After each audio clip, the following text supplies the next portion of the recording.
नमस्कार, भक्ति स्पिरिचुअल में आप सबका स्वागत है। अगर आपको कहानी, कविता, मोटिवेशनल स्पीच, मैथोलॉजिकल बातें और भी अनेक चीज़ें जानने की इच्छा है, पढ़ने की इच्छा है, तो आप हमारे चैनल सब्सक्राइब करिए, हमें सपोर्ट करिए, आपको तरह-तरह की नई जानकारी मिलेगी। आज बात करते हैं संवत के बारे में। संवत आप जानते हैं जो होता है शक संवत, विक्रम संवत आप जानते होंगे एक ईस्वी होता है और एक संवत होता है। तो आज संवत के बारे में बात करेंगे। हम सब के लिए संगत इसलिए ज़रूरी होता है क्योंकि संगत अपने साथ साथ इतिहास की घटनाओं का भी वर्णन करता है। जब से वो संगत स्टार्ट हुआ होता है, उस वक्त क्या घटना हुई थी और किस तरह ये नाम मतलब जैसे बुद्ध संवत, शक संवत, गुप्त संवत जो संवत लागू किया गया था, उस समय क्या ऐसी घटनाएं घटी थी, इस बारे में जानकारी मिलती है।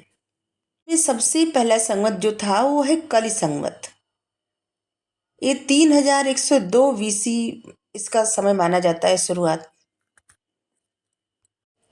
इसके बाद है वीर निर्वाण संवत जो कि जैन लोग मानते हैं।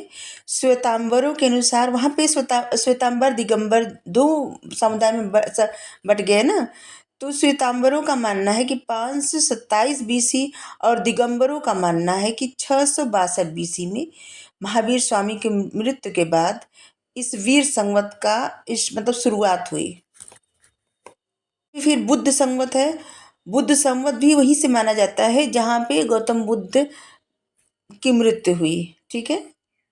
जब से वो महापरिनिर्वाण 218 वर्ष पश्चात महापरिनिर्वाण लिए थे, वहीं से स्टार्ट हुआ था ये बुद्ध संवत। गौतम बुद्ध के महापरिनिर्वाण के मतलब जब वो महापरिनिर्वाण लिए थे, मतलब जब उनकी मृत्यु हुई थी, उसके बाद 218 वर्ष बाद से स्टार्ट हुआ था बुद्ध संवत। हाँ, समझाने के लिए इतना बताए। फिर 57 बीसी में मालवा के शासक विक्रमादित्य ने चलाया था विक्रम संवत।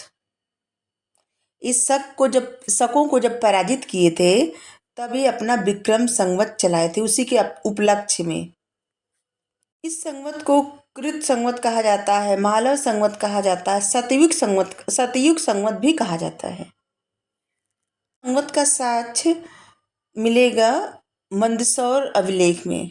कुमारगुप्त का जो मंदसौर अभिलेख है, जब शकों पर विजय प्राप्त किए थे और उसी उपलक्ष्य में वहाँ पे लिखवाए भी थे मंदसौर में। और इसके बाद आता है शक संवत। ज़्यादातर विद्वानों की धारणा है कि 78 एडी में कनिष्क ने शक संवत चलाया था।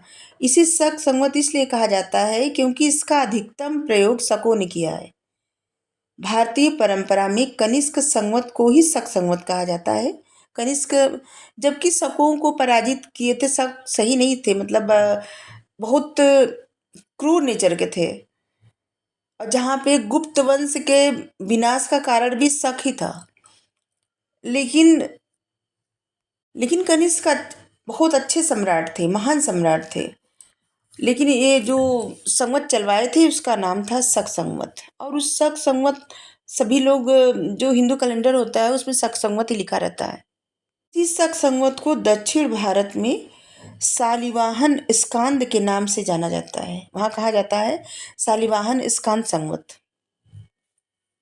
शक संवत में और विक्रम संवत में 135 वर्षों का अंतर है। 22 मार्च 1957 को इसे हमारा राष्ट्रीय संवत घोषित किया गया। शक संवत तभी बताया ना कि हिंदू कैलेंडर में जितना रहता है शक संवत मतलब जो त्योहार रहते हैं उसी के आधार पर रहते हैं। 319 एडी में गुप्त शासक चंद्रगुप्त प्रथम ने गुप्त संवत चलाया था, जिसे गुप्त प्रकाल भी कहा जाता है। गुप्त संवत सबसे पहले प्रयोग किए थे चंद्रगुप्त द्वितीय, और इसका पता चलता है मथुरा अभिलेख से। सारनाथ से कुमार गुप्त के बहुत सारे लेख प्राप्त हुए हैं, और वही गुप्त संवत का भी लेख प्राप्त हुआ है, जिसको बताया जाता है कि 154 वर्ष जब मतलब उस अभिलेख में लिखा गया उस समय बीत गया था 154 वर्ष। जब वो लिखा गया था। और ये था गुप्त संवत, एक ही सारनाथ, वाराणसी के सारनाथ से मिलता है।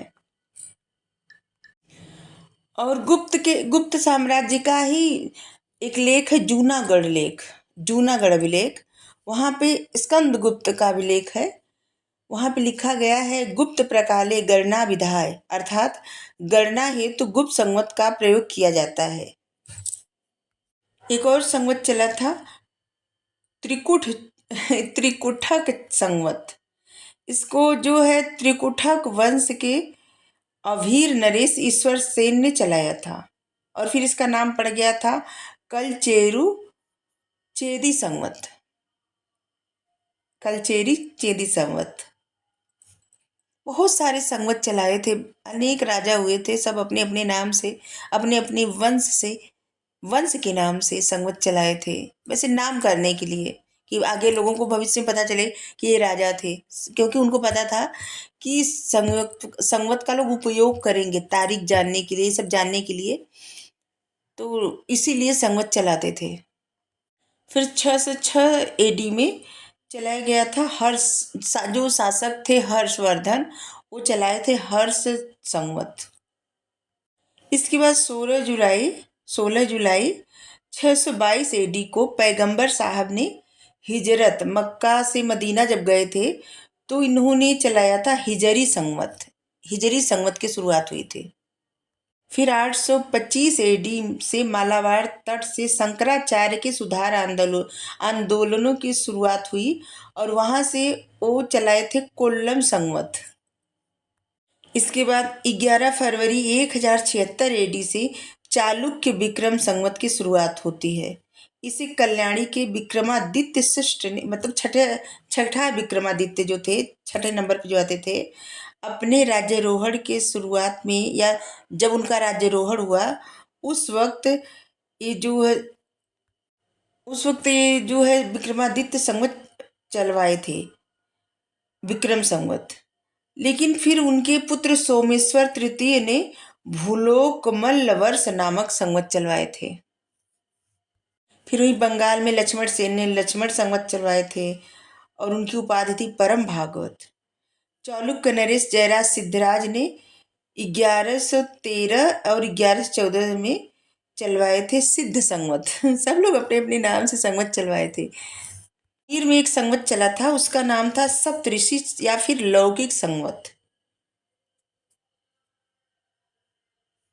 फिर नेपाल में एक संवत शुरू हुआ था, उसका नाम था नेवार संवत। चोल परांतक प्रथम ने जो संवत चलाया था उसमें लिखा गया था कलयुग की शुरुआत हो गई। इसके बाद 1583 में अकबर ने इलाही या फिर फसली संवत चलवाया था। फिर इसके बाद शिवाजी अपने राज्याभिषेक के समय राजसक संवत चलवाए थे।